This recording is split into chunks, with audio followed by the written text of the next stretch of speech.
semangat tanpa ragu-ragu, kami teruna GPIB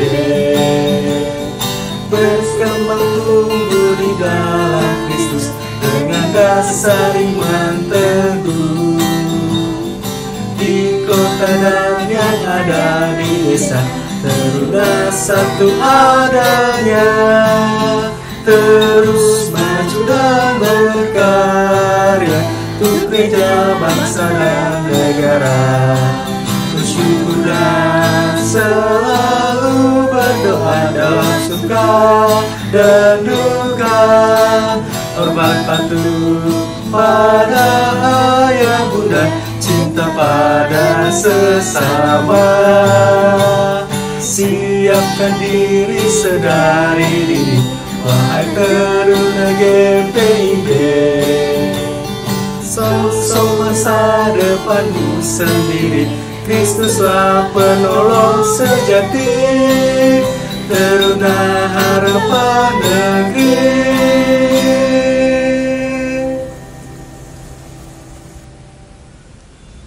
Shalom, selamat pagi teman-teman. Semoga kita selalu dalam keadaan sehat. Mari kita mempersiapkan hati untuk beribadah kepada Tuhan. Hati kita melimpah dengan syukur. Kasih dan kebaikan Tuhan terus kita alami, nyata memberkati kehidupan orang yang percaya kepadanya. Mari kita memuji dan memuliakan Tuhan sebab Ia baik. Kasih setianya untuk selama-lamanya. Kidung Jemaat nomor 10 berjudul Pujilah Tuhan Sang Raja.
Teman-teman, mari kita bersatu di dalam doa.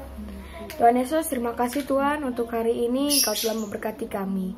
Sebentar lagi kami akan mendengarkan firman Tuhan. Kiranya Engkau jaga hati dan pikiran kami dan juga kekalaian kami, supaya kekalaian kami dapat memberitakan firman Tuhan dengan baik. Hanya di dalam nama Tuhan Yesus kami sudah berdoa, memohon dan mengucap syukur. Amin.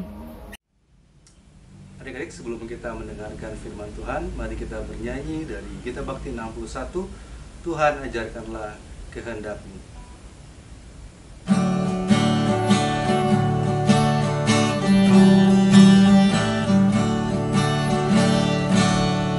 Tuhan ajarkanlah kehendak-Mu, katakan jalan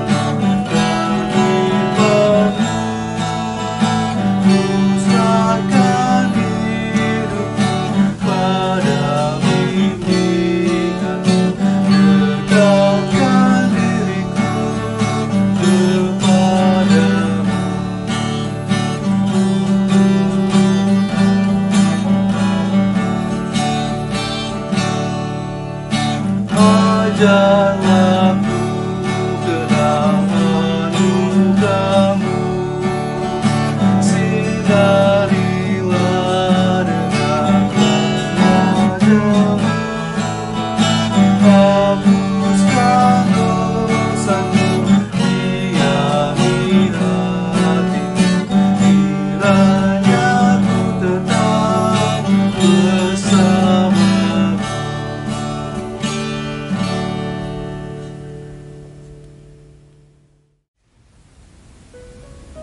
Halo, selamat pagi adik-adik. Kita berjumpa kembali dalam ibadah Persekutuan Teruna, masih secara online, namun kita tetap bersuka cita. Amin. Ya, hari ini kita akan membahas firman Tuhan yang kita ambil dari Hakim-Hakim 2. Hakim-Hakim 2 ayatnya 6 sampai ke 16. Hakim-Hakim pasal 2 ayat 6 sampai 16. Mari dipersiapkan Alkitabnya adik-adik. Ya, sebelum kita memasuki dalam khotbah, kita akan berdoa. Mari kita berdoa. Bapa di surga, mengucap syukur Tuhan untuk hari ini kami bisa berjumpa kembali Tuhan dalam ibadah Persekutuan Teruna. Walaupun secara online, kami mengucap syukur Tuhan. Kami hendak membahas, mendengarkan firman Tuhan.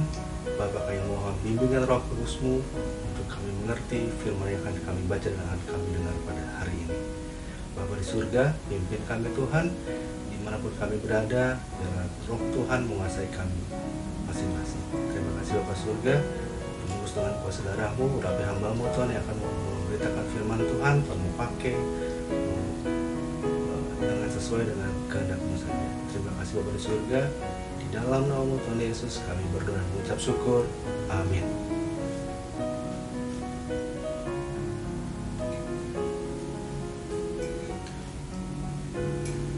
Kita membuka Alkitab kita dari Hakim-Hakim 2 ayat 6 sampai 16 yang berjudul Orang Israel menyembah berhala pada zaman Hakim-Hakim. Setelah Yosua melepas bangsa itu pergi, maka pergilah orang Israel itu, masing-masing ke milik pusakanya, untuk memiliki negeri itu. Dan bangsa itu beribadah kepada Tuhan sepanjang zaman Yosua dan sepanjang zaman para tua-tua yang hidup lebih lama daripada Yosua, dan yang telah melihat segenap perbuatan yang besar yang dilakukan Tuhan bagi orang Israel. Dan Yosua bin Nun hamba Tuhan itu mati pada umur 110 tahun. Ia dikuburkan di daerah milik pusakanya di Timnat Heres di pegunungan Efraim, di sebelah utara Gunung Gaas. Setelah seluruh angkatan itu dikumpulkan kepada nenek moyangnya, bangkitlah sesudah mereka itu angkatan yang lain, yang tidak mengenal Tuhan ataupun perbuatan yang dilakukannya bagi orang Israel.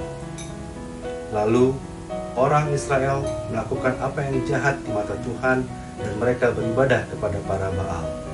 Mereka meninggalkan Tuhan, Allah nenek moyang mereka yang telah membawa mereka keluar dari tanah Mesir, lalu mengikuti Allah lain dari antara Allah bangsa-bangsa di sekeliling mereka dan sujud menyembah kepadanya, sehingga mereka menyakiti hati Tuhan. Demikianlah mereka meninggalkan Tuhan dan beribadah kepada Baal dan para Asitoret. Maka bangkitlah murka Tuhan terhadap orang Israel. Ia menyerahkan mereka ke dalam tangan perampok dan menjual mereka kepada musuh di sekeliling mereka, sehingga mereka tidak sanggup lagi menghadapi musuh mereka. Setiap kali mereka maju, tangan Tuhan melawan mereka dan mendatangkan malapetaka kepada mereka, sesuai dengan apa yang telah diperingatkan kepada mereka oleh Tuhan dengan sumpah, sehingga mereka sangat terdesak. Maka Tuhan membangkitkan hakim-hakim yang menyelamatkan mereka dari tangan perampok itu. Demikianlah firman Tuhan. Terpujilah Tuhan. Haleluya. Haleluya. Haleluya. Haleluya. Shalom. Selamat hari Minggu adik-adik. Kita masih ibadah secara online.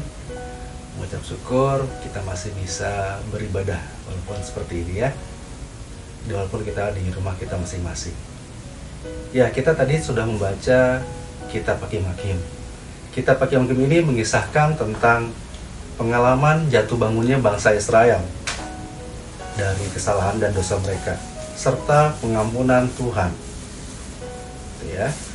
Jadi bangsa Israel ini di tanah Kanaan yang sudah dianugerahkan Tuhan kepada Israel sesuai janji Tuhan kepada Abraham, leluhur bangsa Israel itu. Jadi kejadiannya ada di tanah Kanaan. Nah, setelah bangsa Israel mendiami tanah Kanaan, lahirlah generasi baru. Ya. Jadi generasi baru yang tidak mengalami secara langsung peristiwa pembebasan dari Mesir, pengembaraan di Sinai, dan penaklukan Yeriko. Jadi bangsa ini setelah Yosua dan generasi angkatan sejamannya sudah meninggal semua, sudah tidak ada lagi, generasi baru yang lahir dan tinggal di tanah perjanjian itu jatuh ke dalam dosa. Ya, jadi setelah Yosua meninggal dunia, setelah bangsa-bangsa yang angkatan-angkatan tua yang sudah tidak ada, generasi baru ini tidak mengenal Tuhan. Generasi baru ini atau bisa dibilang meninggalkan Tuhan, gitu ya. Mereka kemudian jatuh ke dalam dosa, dalam penyembahan dewa-dewi bangsa lain, menyembah Baal dan Asitoret. Ya, jadi di sekitar Kanaan itu ada bangsa-bangsa lain, dan bangsa-bangsa lain ini mempunyai Allah-Allah, dan mereka menyembah Allah-Allah yang ada di sekitar mereka. Mereka melupakan Tuhan.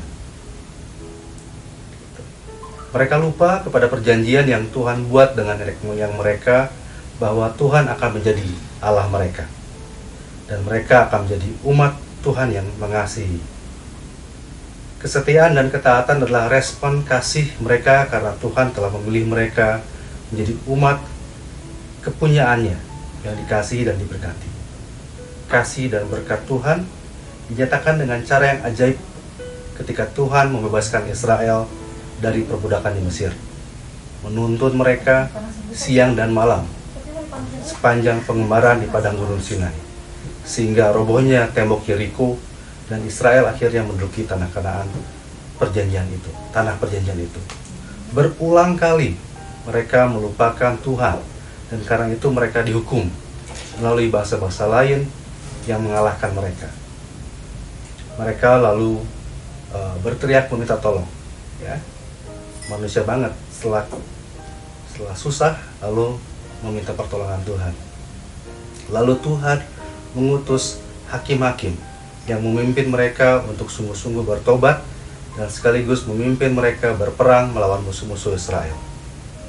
Namun setiap kali mereka setelah menang, menikmati kesejahteraan hidup sebagai bangsa dan umat Tuhan, mereka melupakan Tuhan kembali, jatuh lagi dalam dosa penyembahan berhala, dan begitu seterusnya. Para hakim ini secara silih berganti memimpin Israel dalam situasi itu adalah Otniel, Ehud, Samgar, Deborah, Barak, Gideon, Tola, Yair, Yefta, Elon, Abdon, Simson, ditambah dengan Eli dan Samuel. Sebelum Israel kemudian menjadi kerajaan yang dipimpin oleh raja-raja. Kisah kehidupan Israel bersama hakim-hakim yang memimpin Israel itulah yang diutarakan dalam kitab Hakim-Hakim ini. Jadi melalui perikop ini adik-adik kita diingatkan bahwa kita harus selalu mengucap syukur sebagai wujud kita mengasihi Tuhan, ya, dan hidup dalam ketaatan dan kesetiaan kepada Tuhan. Kita lakukan itu semua karena Tuhan telah memilih kita menjadi miliknya, menjadi umat kepunyaan Tuhan. Ya, kita sudah ditebus dan dipelihara Tuhan sepanjang waktu, maka kita harus selalu mengucap syukur. Kita belajar bahwa dalam kasih Tuhan yang tidak menghendaki kita hilang dan binasa di dunia, maka bisa saja ketidaksetiaan kita mengakibatkan kita ditegur dan mungkin dihukum. Tetapi semuanya itu Tuhan lakukan karena Ia selalu mengasihi dan menghendaki kita berada dalam kasih yang sama kepadanya. Memelihara persekutuan yang akrab dengan Tuhan adalah wujud syukur kita sepanjang waktu. Persekutuan yang akrab dengan Tuhan dapat kita nyatakan baik lewat doa maupun pembacaan Alkitab. Melalui ibadah-ibadah seperti ini, kita diingatkan untuk saling mengasihi, ya, mengasihi sesama, mengasihi adik kakak, mengasihi orang tua, mengasihi semuanya manusia. Kita dan seluruh umat dunia,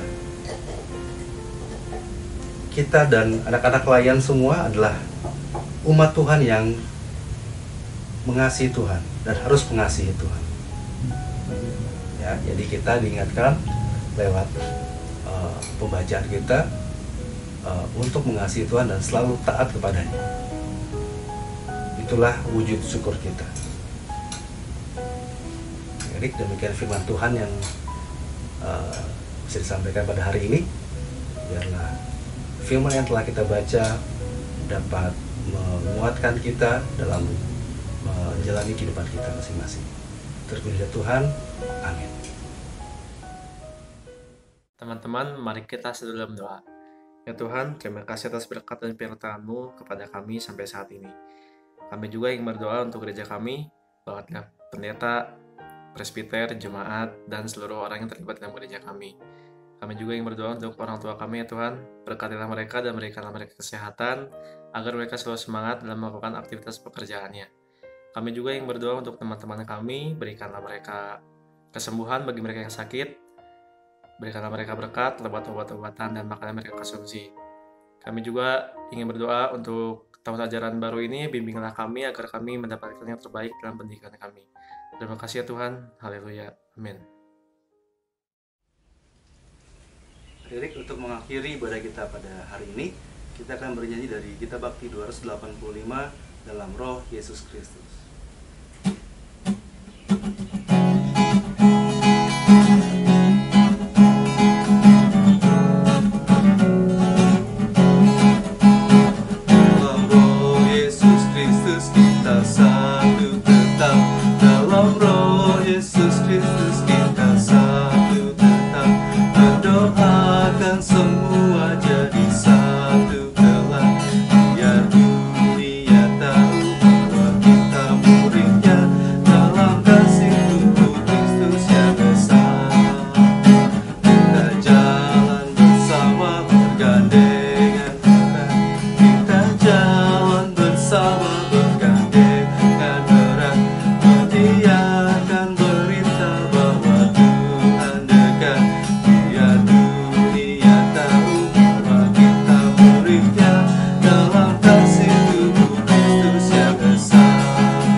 Pergilah dengan damai sejahtera dan lakukanlah firman Tuhan dalam kehidupanmu sehari-hari, serta terimalah berkat Tuhan.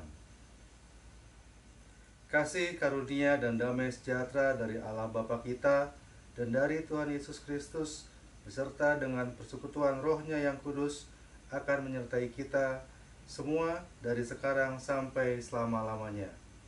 Amin.